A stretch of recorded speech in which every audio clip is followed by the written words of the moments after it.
Bismillahirrahmanirrahim. Assalamualaikum warahmatullahi wabarakatuh.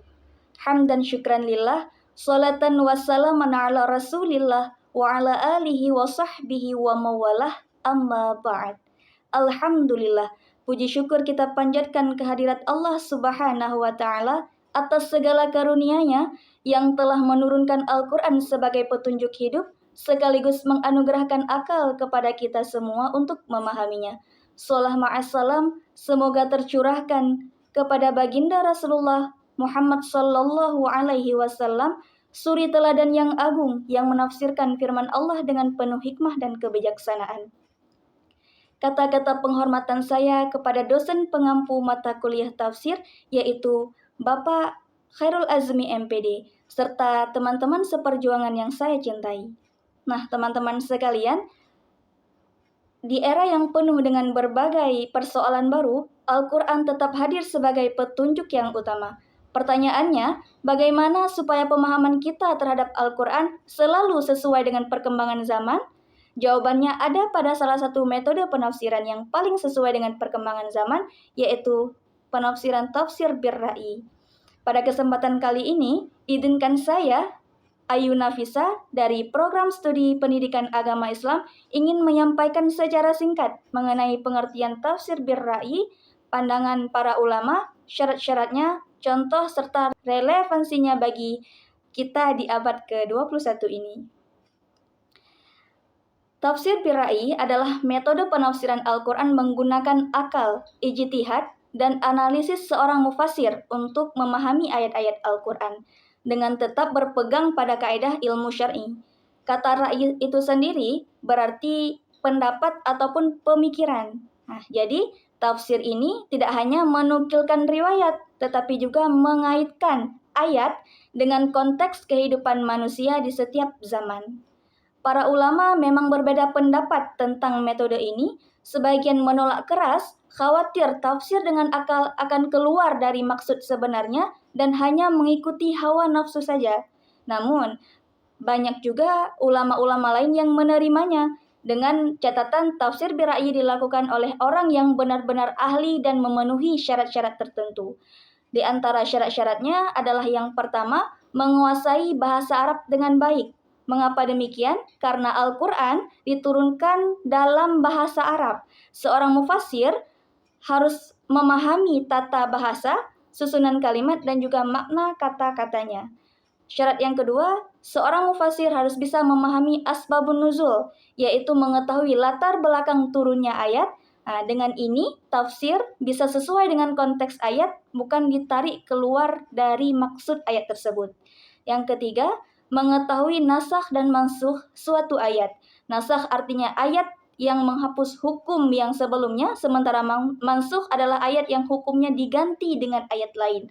Hal ini sangat penting supaya para mufasir tidak salah dalam mengambil hukum. Kemudian syarat selanjutnya adalah para mufasir harus bisa menguasai hadis Nabi, karena banyak sekali ayat yang penjelasannya ada di sunnah-sunnah Rasulullah. Kemudian syarat selanjutnya yaitu para mufasir harus menguasai ilmu usul fiqh, yaitu kaidah-kaidah yang untuk berijtihad agar penafsiran yang dilakukan dengan metode ilmiah bukan asal menafsirkan. Kemudian, para mufasir juga harus mengetahui pendapat ulama yang terdahulu agar tafsir tetap nyambung dengan tradisi keilmuan yang sudah ada dan tidak menyimpang jauh. Kemudian para mufasir harus memiliki niat yang ikhlas dan akhlak yang baik. Ini yang paling penting. Menafsirkan Al-Quran bukan sekedar hanya kerja otak saja, tetapi juga ibadah. Maka niatnya harus lurus, tidak boleh untuk kepentingan pribadi ataupun hawa nafsu dalam menafsirkan suatu ayat. Nah, pada akhirnya kesepakatan muncul bahwa tafsir bir-ra'yi diperbolehkan selama tetap mengikuti disiplin ilmu dan tidak bertentangan dengan prinsip syariat.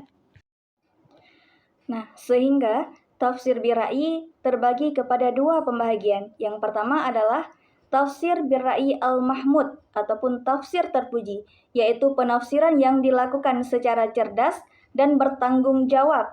Nah, kemudian yang kedua ada tafsir bir-ra'yi al-mazmumah ataupun tafsir tercela, yaitu penafsiran yang dilakukan tanpa ilmu, hanya mengikuti hawa nafsu dan sering bertentangan dengan Al-Quran maupun hadis. Sebagai contohnya, dalam ayat Al-Quran Allah menyebutkan wala tufsidul fil ardi, yang artinya janganlah kamu berbuat kerusakan di muka bumi.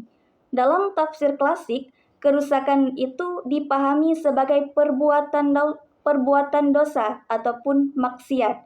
Namun dengan tafsir bir-ra'yi ini maknanya diperluas lagi melalui tafsir bir-ra'yi ini, yaitu kerusakan yang termasuk di situ adalah seperti pencemaran lingkungan, penebangan hutan secara liar ataupun merusak ekosistem dan lain-lainnya.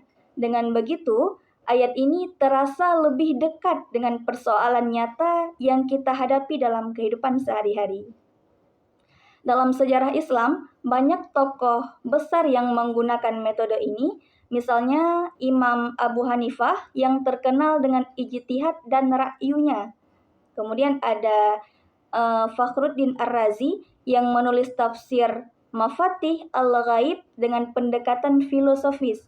Kemudian ada juga Imam Al-Ghazali yang sering menghubungkan ayat-ayat Al-Quran dengan dimensi moral dan filsafat. Bahkan ulama kontemporer seperti Muhammad Abduh dan Rashid Ridha juga memakai tafsir bir-ra'yi ini untuk menjawab tantangan-tantangan yang modern. Dari penjelasan saya tadi, bisa kita simpulkan bahwa metode tafsir bir-ra'yi lebih menekan pada penggunaan akal sehat, ijtihad, dan juga analisis rasional dalam memahami ayat-ayat Al-Quran. Sedangkan metode lain lebih terfokus pada riwayat spiritual atau pendekatan-pendekatan tertentu. Semua tafsir sebenarnya saling melengkapi, namun tafsir bir-ra'yi memberi ruang lebih luas bagi akal untuk berperan dalam menjaga relevansi Al-Quran sepanjang zaman. Kata-kata terakhir saya, semoga kita semua selalu diberi taufik oleh Allah Subhanahu wa Ta'ala untuk menjadikan Al-Quran sebagai cahaya kehidupan, bukan hanya dibaca tapi juga dipahami dan diamalkan. Dengan begitu, setiap langkah kita akan senantiasa terjaga dalam ridha Allah. Demikian yang dapat saya sampaikan. Lebih dan kurang saya mohon maaf. Saya akhiri. Assalamualaikum warahmatullahi wabarakatuh.